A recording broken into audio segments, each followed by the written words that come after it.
Quilter and My Decorative Quilter projects. This month we're going to be covering a table runner, and it is part of our 4-month quilting project, and this is the second month. The table runner and all the other projects were designed for you by Rita Gazard and presented by myself, Mark Garretts. I'm a National Floriani educator. So just a few little housekeeping things before we get started here. During the webinar, you're going to see this questions pane. So if you have questions, you can type in your question in the box here, and then you want to hit the send button to submit the question to our panelists who will answer the questions.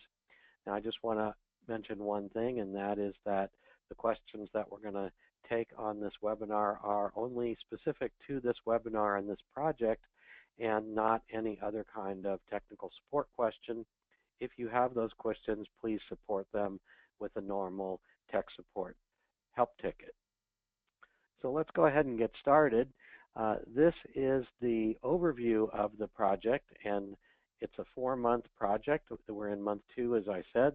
The first month, last month, we did 2 pillowcases, so 2 matching pillowcases. This month, we're going to be doing a table runner. Next month will be this wall hanging here, and then finally we'll end up with a full-size quilt. And of course, you can see that they all are coordinated. And this is a picture of the actual project that we'll be doing this webinar. And you can see here that we have a table runner. It consists of 6 blocks. So there's 1, 2, 3, 4, 5, 6. We stitch them together into bigger blocks of 3 and then stitch them together in the table runner, and then we're going to add our binding around the outside, and you can see that there's some quilting stitches in here. And I always like to show you this picture so that you'll understand what we're headed towards as we go through both the software and the construction details. So let's go ahead and get started with the software section of this webinar. If you haven't already, you'll want to start up your quilting software. Now, this project has 2 sections, one for Total Quilter and one for My Decorative Quilter. What we're going to be covering live in this webinar today are the Total Quilter instructions, but you will have also received a download of printed instructions along with this month's project files, and in there will be the separate instructions for what to do if you have My Decorative Quilter, and they vary a little bit from the Total Quilter version. But again, what we're going to be covering today is the Total Quilter version of it. So if you haven't done it already, you want to come up here to the new page icon and click that to get a new design window like I've done here. And you'll see some kind of grid. It may or may not look like this, but we're going to go ahead and get set up so that our grid and your grid are the same, and all the other settings. So what you're going to do is you're going to come up to your ruler, and you're going to hover your cursor over the ruler, and then you're going to right-click on the ruler to bring up this little dialog box. So before we go through that, let me just tell you about the 3 different kinds of clicks that we're going to be doing today. If I just say click, that means a normal left click on the left mouse button. If I say right click, that means a click on the right mouse button. And if I say control click, that means you're going to be holding down the control key on your keyboard and clicking the mouse at the same time. So to review, left click is just going to be a click. A right click is a right click on the mouse. Control click, you're going to hold down control on your keyboard and left click your mouse. So you want to make sure that inches is checked here, that show grid is checked, that snap to grid is checked, and that snap to anchors is checked. Now the written instructions tell you also to check snap to guidelines. Doesn't matter if you check it or not. We don't actually use any guidelines in this particular project, so that it doesn't matter. But I've got mine unchecked. And lastly, you want to come down here to your grid settings and click that. You want your horizontal grid spacing to be set to 3.375 inches like mine here. You want your vertical to be set to 5 inches. And over here in your grid major, you want them both to 1 and 1. And what this says is that for every one of these divisions, we'll also get a grid major line. So we actually won't see anything except the grid major lines. And here's our other options down here. When you've got all of these set correctly, go ahead and click OK to lock those settings in, and your screen should look something like this. The next thing we're going to do is we're going to select a thread chart. So you want to come down here to your thread selector, which is right here, and you want to click that, and it's going to open up a list of thread charts to choose from. What we're going to be using for this project is Floriani Cotton. So you want to find the one that says Floriani Cotton and click it, and that will bring in this thread chart. Now I just want to make it clear that we're not actually wanting you to use this when you actually construct the table runner. We're just using this thread chart because it's fairly small, so it makes it easy to find the colors that we want. We, in fact, will be having you use the new Quilter Select thread, but we'll get to that when we get to the construction details. So once you've selected your thread chart, we are going to import an artwork block. So this is a vector file of the block pattern, and we're going to use that to create our actual quilt block. So to do that, you want to come up here to your File menu, and you'll come down to the Import Artwork line and click that. And it's going to open up a folder. Now, where you want to be is in the April 2017 project folder. So I'm going to click the down arrow here to show you where that's located. It will be at C Floriani Designs, and this is your normal Floriani Design Library location. You should also have a folder under there named MDQ Project, another one for all the April projects, and then finally April 2017. So if you haven't downloaded the project file yet, you want to do that before you begin, and it will put it in this location, and you will see once you open this folder, you'll see the two files in here that you could possibly import. One is Runner Block FTQ, that's for Floriani Total Quilter. The other one is for my decorative quilter, and we're going to be using the FTQ one in this example. So go ahead and select that, and then click the Open button, and that will bring in this artwork block. Now we're going to use this as a backdrop to trace our quilt block pattern over when we create the AppliQuilt block. Normally we would do this with a normal backdrop, but it's also okay to do it with a vector file like this, so that's what we're doing in this example. So what we're going to do now is we're actually going to create our AppliQuilt block, and the way we do that is with this icon right here, which is our Create AppliQuilt Block icon. So I'm going to go ahead and click it, and when I do that, two things have happened. One is you could see that my cursor now is a little crosshair with a rectangle by it, and that is telling us that the first thing we need to draw in this block is the outline of the block. So the rectangle of this block is what we need to draw first. You'll also notice that in here, in this vector artwork, we have suddenly got these blue squares appearing, and these are called nodes or anchors, and these are appearing because we have snap to anchors turned on. And this allows us, when we click the various points, to automatically snap to the nearest anchor. So that's going to make it very easy for us to trace along these lines to create the quilt block. And they showed up to show us where to click. So that's a function of having snap to anchors turned on. So the first thing we're going to do is, like I said, create our rectangle. To do that, I'm going to start up here, and I'm going to click and drag a rectangle down to the bottom corner. I don't have to be super precise with it because it's going to snap to my anchor. So you see when I let off, it has snapped to that anchor point. So now I've got a perfect rectangle. And you'll notice now that the rectangle is missing from my cursor, saying that now what I need to draw are the bisecting lines to slice this block up into the various sections. So we're going to start to do that. Now I just want to say one thing before we do it, and that is that the printed instructions are going to have you start at this node right here, work your way up here, come back down, come over here, and then finally come over here and do this one. I'm going to switch it up and do it just a little bit differently. I'm going to start down here and then continue up here and then down here, and this gives me a short path to come up here and finish this one. Now before I start clicking my points here, I just want to let you know that we're going to be doing a combination of control clicks to put in curved points, and we're going to be doing regular left clicks to put in straight line points. And the way this is going to work is, say we're doing this one, these are all curved points, so we're going to do control clicks all the way up to here. And then when we get to where we have a sharp point in this line, we need to follow this click with a regular click. So here I would do a control click, and then follow it with a regular left click. So you'll see that as we go along here. So again, I'm going to start down here. I'm going to hold down control on my mouse, and I'm going to start clicking these points. So again, I don't have to get super precise. Now, here's a sharp point, so I am going to regular left click right here.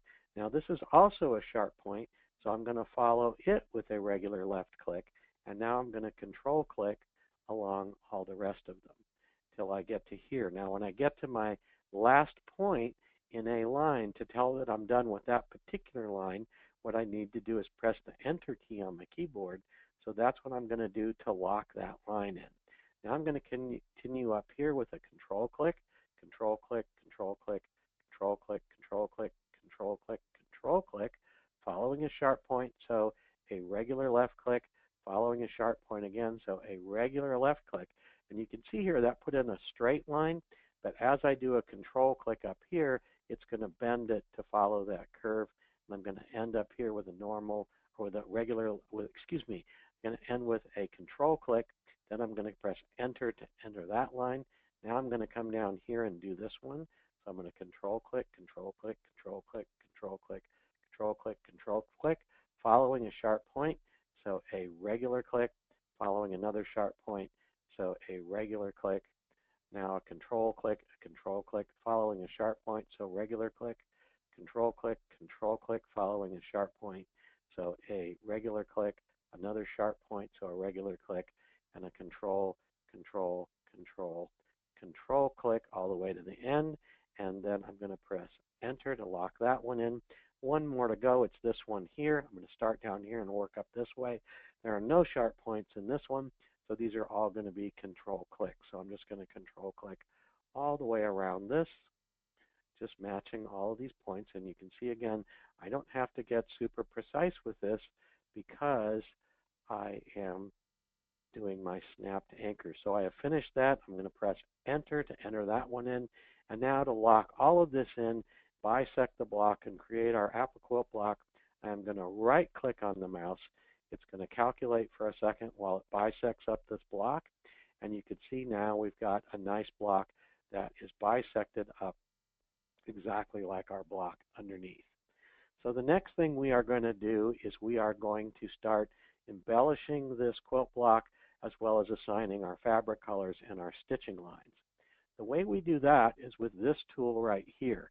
It's our special AppliQuilt object selection tool, and we use this tool to select the objects in the block, both the lines and the areas. So I'm going to click that, and that will light up now. Our normal cursor will no longer be lit up, or our normal select tool. And so now I can start selecting either areas or the lines. So we're going to start by selecting this half moon area here. So I'm going to click in the middle of it to select it. And then what I want to do is I want to put an advanced stippling pattern in here. So to do that, I'm going to come down here to my one clicks, to my advanced stippling one click, and I'm going to click it. It's going to bring up a window asking me what pattern I want to use. For this particular block, we're going to use Stipple 10. So I'm going to click that, and you'll see that it puts in a very tight pattern, which is not what we want. So we're going to come over here to our properties box, and we're going to change our pattern size from the default of 3 from this one, and we're going to go all the way up to 15.9. So I'm going to type in 15.9 in the size box, and I'm going to leave my stitch length the same at 2.5, and I'm going to go ahead and click apply to lock that in. Now you can see that I've got a much nicer size pattern in here. So we're going to continue on with the rest of the things we need to do to this block. The first thing we need to do after we do this is we're going to create our stitch lines. So to do that, I'm going to select all of my bisecting lines here to turn them into stitches. Now you could, when you make a block, use different stitches for each one of the lines, but we're going to use the same stitch for all the lines, so I'm going to select all the lines at once. And I'm going to do that by clicking on the first one here. Then I'm going to hold down Control on my keyboard while I click the others. So these are control clicks, and I want to make sure I get on the edge here, so I select that line rather than the actual stitches or the area in here. So I've got all my lines selected now, and the way I assign a stitch to them is with my one-click motif run. So I'm going to come down here and click that one. It's going to assign the default of pattern 205. What I want for this particular quilt block is pattern 247.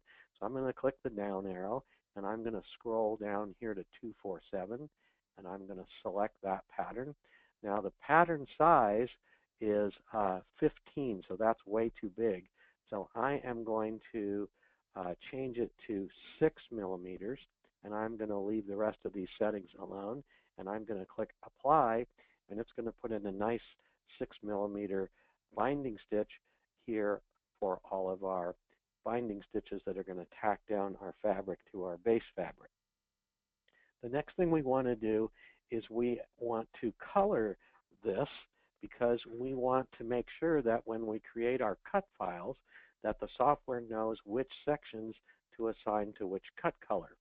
So to do that, we're going to make sure our applicable object selector is still selected. It is. And we are going to start out by clicking on this half circle here in the middle to select it. And then we are going to select this area in here, so this V-shaped area. And we're going to hold down our control key while we do that. So now we've got both of these areas selected, and now when I assign a color to them, they'll both get the same color. To do that, we're going to come down here to our thread palette, and we're going to select this Floriani Cotton Ecru. So I'm going to click that, and it's going to bring up a little box because it's not sure if I want to assign it to the fill paths color, which are these threads over here, or the fabric color, and we want to do the fabric color. So I'm going to click that, and you'll see when I do that, now I've got a light color fabric here and here for my background fabric. Now, the last thing we need to do once we've got all of this done is actually export this block so we create all the pieces and all the files that we need. In order to do that, we're going to come over here to our sequence view, and we're actually going to select the block, which is this item right here. So it's kind of the last item in our sequence view. I've got the whole block selected. And now that I've done that, my export icons up here have lit up. Now I've got 3 export items. I've got export applique block, export faux piecing block, and also export applique block. Now normally we would do an export applique block if we were doing a normal applique, but we're actually going to use this new export applique block to do this particular block. Now let me explain the difference for you. An export applique block actually exports all of these fabrics as separate cut pieces. So I'd have this as a cut piece, this is a cut piece, this is a cut piece, this is a cut piece, and finally this is a cut piece. When we do an export applique block, what's going to happen is it's going to ask us to pick a color, and it's going to use that as one big underlaying fabric piece, and then the rest of these pieces will be what we cut to go on top. And so it is more like a traditional applique, and so that's why we call it an applique block. And that's what we're going to do. So I'm going to click my export applique block icon. And when you do that, it's going to come up with our export dialog, and it's going to ask me for a project name. So in here, I'm going to overtype design one with, actually, I did that wrong. I'm going to put in runner project. And so that's what I'm going to type in. I'm going to leave it in this default directory of C Floriani Designs Appliquilt. This is where it wants to put all your Appliquilt projects. I'm going to leave my seam allowance at 1/4 of an inch. I'm not going to do any of this spacing thing here. I'm going to have stitch files checked because I definitely want to generate a stitch file. And you're going to want to change the file format of this stitch file here to whatever it is that you need for your machine. So I am going to leave this on Baby Lock Brother Multi-Needle PES version 9 because I happen to have one of those. But if you have something different, you'll want to click the down arrow and choose the appropriate machine and format. So I'm going to leave that. You might want to also have Save WAF checked. So this is actually going to save this stitch file and this block as a WAF in addition to the machine format. And again, this is our internal format. And lastly, what we want to check is as digitized. And what as digitized does is it creates the stitches in this block in the order that we put them in. So the sequence that we did them in, if this is unchecked, then the software is going to look and try and assign its own sequence. But we did this in a very specific way, so we wanted to do it the way we did it, so we're going to check as digitized. This next section, cut files, if you have a digital cutter like a Brother Scan and Cut or a Cameo Silhouette or one of those kinds of cutters, you definitely want to have cut files checked. And then you want to change this file format setting to your file format. So most of the cutters can use this default SVG format, but if you have a Brother Scan and Cut, you might want to change to the FCM format because that's the format for the Brother. I'm going to go ahead and leave it on SVG. Your page size here, this is basically going to be the same as your mat size, so you have a choice of 12 by 12 or 12 by 24. I'm going to leave it at 12 by 12. And this one here, this is important. This is the background fabric selection. So you click on this background fabric, and you can see right now it is trying to tell us it wants to use the gray, but we want it to use the ecru. So I'm going to actually come here after I've clicked on it and click on the ecru and say OK. And now it will make a big piece of this color background fabric, and it's going to make the gray into our cut pieces. And you also might want to have Save WAF checked. So this saves these cut files in addition to them in the cut file format here is a WAF file, which you can bring into your quilting software, and this is sometimes easier to arrange them all on the page, move them around, flip them over, etc. if you want, rather than using your cutting software. And if you click Import Files, it'll go ahead and bring them in right away. But we don't want to do that. We're just going to go ahead and save them in that format in case we want to use them later. And if you are manually cutting this instead of using a digital cutter, you'll want to come down here and optionally click for manual cutting. And when you do that, I'm going to go ahead and click Preview because this is going to show us how this is all going to stitch out. I'm going to close that because if you had manual cutting selected, instead of showing you just pictures of what things ought to look like, it would give you exact size templates.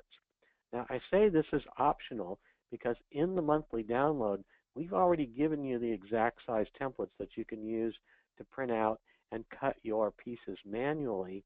But if you want to play with this, you can. But I'm just going to show you what's in the print preview here without doing that. So it gives you a picture of what the block looks like. I'm going to click the next here. This is your stitch out. So it's going to stitch out the skeleton and all the colors and the guidelines and everything. And then the next one shows you the pieces. So this is the big background color piece that I talked about. And then the next one shows you the other three pieces that you need to complete the block. So I'm going to go ahead and close this. I'm not going to actually print it, but I am going to click Export to show you what that does. So that's going to export these files, and it gives you all the files you need to create this block. So let's take a look at what it gave us here. It put it in our Runner Project folder. It's going to give us the entire block as a WAF file. It's also going to give us two different cut files for the pale peach, which is the light color, and two cut files for the dark gray, and it's calling it Storm. So we've got our SVG file and our WF file for both of those. And then we have our stitches file, and we have a stitches WAF file. All right. And I'm going to go ahead and close this window because we're not going to use those files at the moment. But that basically has created and saved our design for us. The next thing that we're going to do is we are going to, I just got a message saying my pointer's not showing. So, okay, I don't know why that is, but I guess my pointer's not showing, so I apologize for that. It should be. Go ahead and close my message pane back up here. Anyway, the next thing we are going to do is we are going to go ahead and open up that stitch file. Okay, so the way we're going to do that is come here to our File, Open, and we're going to click that and open it. And in our Runner Project folder here, we're going to click the Runner Project Stitches file. Okay, and if it doesn't open up to this Runner Project, I'll show you again where it is.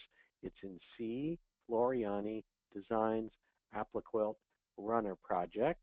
And you're going to want to open up the PES or whatever machine format file that you did, not the WAF version, but the machine format file, and go ahead and click Open, and that will come in a new window. And you can see here that now we've got our design, but you can see that the grid is not exactly aligned up the way it should be. So to fix this, what we're going to do is come up to our ruler, and we are going to right-click on our ruler, go to Grid Settings. We are not going to actually change anything. We are simply going to click OK, and that will make our grid show up. I'm getting another message here. Hold on a second. It's showing now. She says it didn't show on the black and gray. Okay, so I'm going to close my message page. Okay, so anyway, sorry about that, but now our grid is lined up here, and we are going to start modifying the stitch file to make it just a little bit different than it came out, to do a few different things when we actually stitch this project out.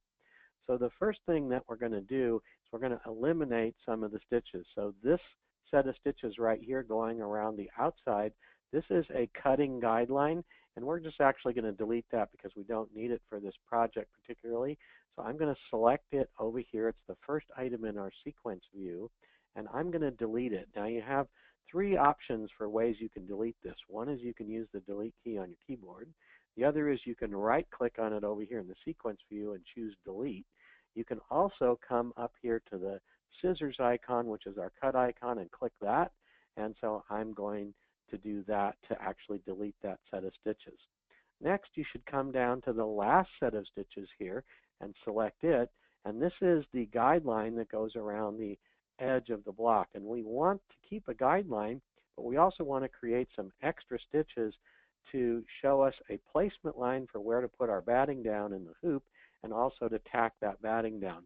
So we're going to repurpose this three different ways.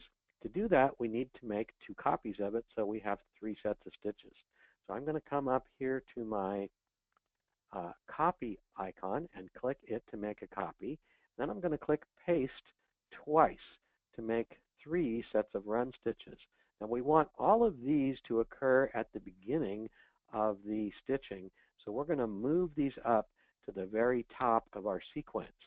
And the way we do that is we actually click and drag them above the item that we want them to be in front of. And the only thing above it is this all items, so that's where we're going to drag it to, all items, and let off the mouse. And you can see now that they're all up here. Now what we want to do is select the middle run stitch here. So the second run down, the middle one of these three, and we're actually going to change its thread color. And the reason we're going to do that is so that the machine stops after this initial run before it gets to this one. And it doesn't really matter what color we're going to change it to, but we're going to use this cotton wine color right here. So I'm going to put my cursor over it, and I'm going to click on it. And you can see now that it has added a new color in here, and that's going to cause the machine to stop after it stitches this first set of stitches. Now, we don't just want a normal run here. We actually want a stitch that's going to hold our batting in place. And so we're going to create kind of like a blanket stitch. And to do that, what we're going to do is from single run, we're going to click the drop down in our properties here. We're going to select the Appliquilt binding motifs, which are the motif stitches that come with Total Quilter and Appliquilt, so that you can bind and do things down. We're going to click our down arrow. We're going to click Appliquilt 00, so AQ00, which is a cross. And we're going to leave our stitch length at 4, but this time we're going to change our run spacing. And the reason we're going to do that is to spread these stitches out, because we really don't need it to be that tight.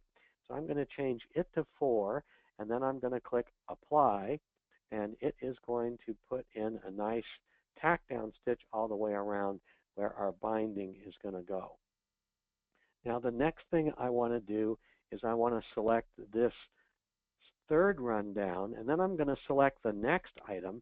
I'm going to hold down my control key and click it. And the reason I'm doing that is because I want to set these to the same color. And right now they are different colors even though they're the same color. So it's actually going to try and put a stop in here even though we want it to continue on and stitch this one as well. So what I'm going to do is come over here to my charcoal and I'm going to click it, and it's going to make them all one color now, and it's going to remove the stop. So that's a kind of shortcut way of doing that. And then the last thing we need to do is we need to adjust the stippling design in here because it's not completely aligned with the center line of this block. You can see it's off a little bit. And what I'm going to do is I'm going to zoom in so that you can see that a little better. So I'm going to click my magnifying glass tool or my zoom tool, and then I'm going to click and drag a rectangle around this area that we're interested in. And now you can see in here that this center line is off a little bit. Now when you do that, if you do this at home, it's important to come back over and reselect your normal select tool, because if you leave it in magnifying glass mode and you start to click again, it's just going to zoom in some more. So what we want to do is we want to move this design down just a little bit so that this horizontal line here is on this horizontal grid line. So I'm going to select the design by clicking on it, and then I'm just going to click and drag it down a little bit until it lines up. And you can see that those, whoops, I just accidentally moved my mouse. Okay, I put it back, and when I let off the mouse, it's going to lock in place. But before I do that, I'm holding down the button so you can, I keep moving it. All right, there we go. You can see that those lines are green in the center there where they overlap, and that tells you that you're right on top of it. So I've let off the mouse now, and we have locked that stitch into place. The last thing we need to do to complete this block is we need to add our quilting stitches into it. Now we've already created a file of our quilting stitches last month, so there's no need to recreate it. We're actually just going to bring it in and use it again. And the way we do that, the way we merge another stitch file into this, is with a function called merge stitch file. You get to it by clicking File, you go to Merge Stitch File, and it's not going to be in the Runner Project folder. It's going to be in last month's folder, which is the Pillow Project. So the way we're going to get to there is we're going to click the down arrow. We're going to go back up to AppliQuilt, and then you should have your Pillow Project in here if you saved it where it should have been saved last month. And you'll find this linearquilting.law file that we created last month. Go ahead and click it and click Open, and it's going to come in. And when it does that, you'll see that it's offset over here because it purposefully doesn't try to put it on top of what you already got over there. But we actually do want it on top. Now, when we started loading in this block and working with it, it came in exactly centered with respect to our ruler. So it's at 0, 0. We want this to also be at 0, 0. So we're going to use a function in our alignment called center to rulers to do that automatically for us. So I'm going to select this stitch object here, and I'm going to come up to my alignment tools, click it, and this next to last one that's lit up here is center to rulers. It's actually the only one that's lit up. So I'm going to go ahead and click that, and it's going to bring it and center it in the rulers. I am going to double click my magnifying glass so you can see how this looks. I'll click off it, and this is now our finished block. The only thing that remains is to save it. Now you'll want to save it in both the WAF format and a stitch file format. So it's already a stitch file, so we are simply going to come up here and click the save icon, but I want to make sure it saves in the right directory. So I am going to click File, Save As instead of the save icon. And you see if I clicked save, it would have put it here in this pillow project, not where I want it. So I'm going to come up one level, and I'm going to find my runner project, and I am going to save it. It's already been saved in here, and I'm just going to click save, and it'll ask me if I want to overwrite it, and I'm going to say yes, I do. And then all that remains for me is to repeat this procedure, click File, Save As, And this time I'm going to click my drop down here, and I'm going to reselect my Brother multi-needle format, and that's already in here as well, but I'm going to go ahead and save over the top of it, and it's going to warn me. I'm going to say, yes, I do. Now, all that remains for me to do is to put this file on a stick and take it over to my machine and stitch it out. So let's go ahead and go over back to our presentation on the construction details, and let's go through the construction details. So now you can see that what we've got is the block we just created, and another one, and another one, and another one. So you're going to stitch this out 6 times, and again, we're going to stitch it together in separate sections. So we're going to stitch this section, this section, this section. We're going to stitch those 3 sections together and then add our binding. So let's go ahead and get started with the construction details. So the materials you're going to require are, you're going to need some Floriani embroidery batting. You're going to need nylon no-show mesh stabilizer. You're going to need some Floriani Applique Wonder or Quilter Select Applistick. You're going to need a roller sheet of this, or sheets of this, and you're also going to want some 1/4-inch tape in either one of these. They both come in rolls or sheets or 1/4-inch tape. You're going to want to use some Quilter Select Perfect Cotton Plus for the top thread. That's our new thread in the Quilter Select line. And you're also going to want to use our Quilter Select Paracotton Poly for the bobbin thread. And you'll want to choose colors that work well with your fabric choices. You're also going to need, or at least want, some wet and gone khaki tape in the 1-inch width. You're going to need a 7.5 by 10 inch or 185 by 260 millimeter or larger hoop size. Now you can reduce these designs for a smaller hoop, but the projects and the fabric requirements, of course, will be smaller. And lastly, you're going to want to have a walking foot and a joining, or also known as a stitch, in the ditch foot. Now let's go over the fabric details that you'll need. You'll need some light colored fabric. You'll need 5.5 yards of that. You'll need some medium colored fabric, 2.5 yards of that. Some dark colored fabric, 3 3/4 yards of that. For your mock binding, you're going to need 2.5 yards of that fabric, and the backing fabric you're going to need 5.5 yards. Now, this fabric quantity that we're talking about is for all 4 projects, not this particular one, but this is going to give you fabric for all 4 of them. And the fabric yardage is generous to account for the different ways that you might cut this. And for the complete fabric details, you want to see the project overview file that you downloaded in the February 2017 project folder. So this came in February, not last month, not in March, but in February. That's where we gave you the overview of what we were going to do in the next coming months. So let's go over preparation of your fabric for this particular project. You'll want to refer to that same overview on the second page, which has the cutting instructions for the various projects. And again, it's in the February 2017 project folder. You'll want to cut the fabric shapes together with the Applique Wonder or Applistick according to the runner column in the overview. Make sure you use the right column because all 4 projects are there. You'll want to use either a digital cutter or the templates provided in this month's project files if you're cutting by hand. Again, a digital cutter is the best way to do this, but we've given you the templates if you want to cut them by hand. From the light fabric, in addition to what you've cut according to the project folder, you are going to also want to cut 6 8 by 11-inch sections, and that's going to become the background fabric for our block. You're going to need 2 1.5-inch by 31-inch and 2 1.5-inch by 16.5-inch strips of fabric. From the dark fabric, you're also going to cut 2 3.25-inch by 32-inch strips and 2 5.25-inch by 20.5-inch strips. And from the Floriani batting, you're going to want to cut 6 6 3/4-inch by 10-inch sections, and you want to cut these fairly precisely. And you'll also want 2 2-inch by 31-inch and 2 4-inch by 19-inch strips of the batting. And lastly, you want to cut 6 sections of the nylon no-show mesh, about 2 inches larger than your hoop size.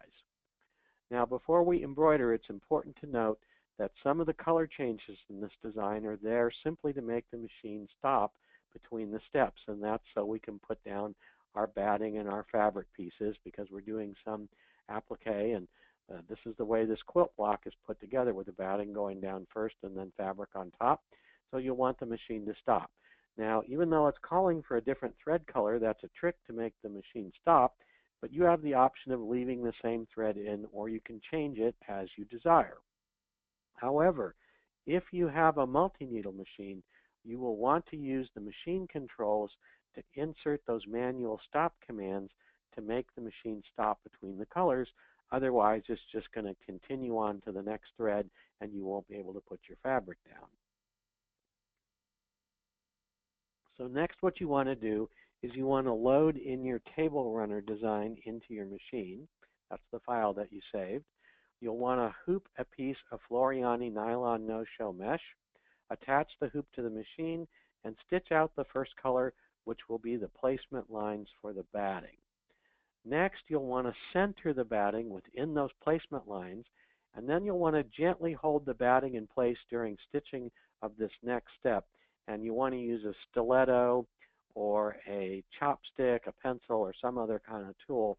Don't use your fingers. Don't want to risk stitching over your finger when you do this. And you just have to hold it for a little bit. Once it starts to get tacked down, you can stop holding it in place. And you want to go ahead and stitch that color to tack it down. And you can see over here that it's going to create that kind of cross-stitch pattern to tack down the edges of the batting. And then what you want to do is center the background fabric over the batting, and then go ahead and stitch the next color, which will tack down the background fabric, and also stitch the skeleton lines, which will become the placement lines for the shapes of our applique fabric. Next, what we want to do is change the upper thread if you want for the decorative stitching, and then go ahead and stitch that out. And then you'll want to peel the backing paper off of your shapes to reveal the sticky surface, and carefully place the shapes within the placement lines.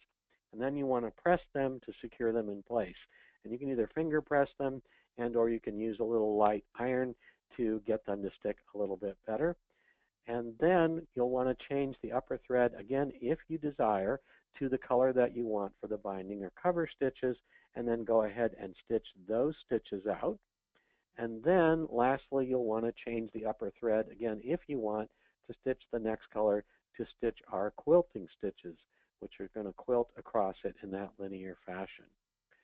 Once you've done that, you're going to take it out of the hoop, but you're going to make 5 more blocks for a total of 6 sections. Now, this next section is important here. You want to make sure that 4 of those sections use the dark fabric for the interior and medium fabric for the exterior. So again, 4 of the sections are going to use dark fabric for the interior and medium fabric for the exterior, and 2 of the sections are going to reverse that, using medium fabric for the interior and dark fabric for the exterior. So it's important when you are doing this to pay attention which pieces go where, also when you're cutting it. From the back side now, you'll want to trim each block 1/4 inch outside the seam line to leave a 1/4 inch seam allowance outside the guideline there. Next, you'll want to sew 2 of the matching blocks together. Remember, you want to match the fabrics, and you want to sew them together on the half circle side using a 1/4 inch seam allowance. Press the seam open, and then you'll want to repeat that procedure for the other remaining blocks, and this is going to create 3 larger blocks. Next, we're going to sew those 3 larger blocks together, again using a 1/4 inch seam allowance. And you want to make sure that the blocks with the medium fabric exterior are the ones that you put on the ends. And then you want to go ahead and open all of those seams out, press them open. Next, you'll want to butt 1 long batting strip against the top side, and you'll want to attach it with a joining stitch. Now, a tip here is that the easy way to keep it together is to tape it on the opposite side that you're going to sew it on using that 1 inch wet and gone tacky tape. And that'll keep it in place, butted together. And then when you flip it over, you'll have this nice ditch there, and you can use your stitch in the ditch foot or your joining foot to go right along that ditch, and it makes it easy to join them. Then you want to repeat this for the bottom side and trim the ends off. and then you want to repeat for both short sides. So you're going to do the top and the bottom and then trim it flush with the edge of the block. Then you're going to attach your batting strips on the short sides and you'll be good to go. Next, you'll want to place one long light fabric strip right side down along the top edge of the runner. So you're going to match the raw edge of the fabric up here with the top edge of the fabric, so it'll be right on the seam line between the batting and the table runner. And you want to sew that with a 1/4 inch seam allowance away from that edge and repeat it on the bottom side and then press it open. Next, you'll basically want to repeat that same procedure on the short sides using the short light fabric strips. Line them up just the same way, sew with a 1/4 seam allowance, repeat for the opposite side, and press them open. Next, what you'll want to do is get a marking pen, and you'll want to, on all 4 sides, draw a line on the side strips 3/4 inch away from the seam line. So your seam line is here where the red arrows are. You're going to come out 3/4 inch and draw a light mark so we can line up our next fabric. And it's probably a good idea to make those marks with some kind of a pen that goes away, either with a friction pen or some other kind of removable marking pen. Don't use a permanent marker. Next, what you'll want to do is place one long dark fabric strip right side down along the top edge of the drawn line, and then you'll sew that with a 1/4 inch seam allowance. Repeat that for the bottom side and press them open. Next, we're going to do the same thing with the short fabric strips on both of the short sides, and we're going to sew them with a 1/4 inch seam allowance and press them open.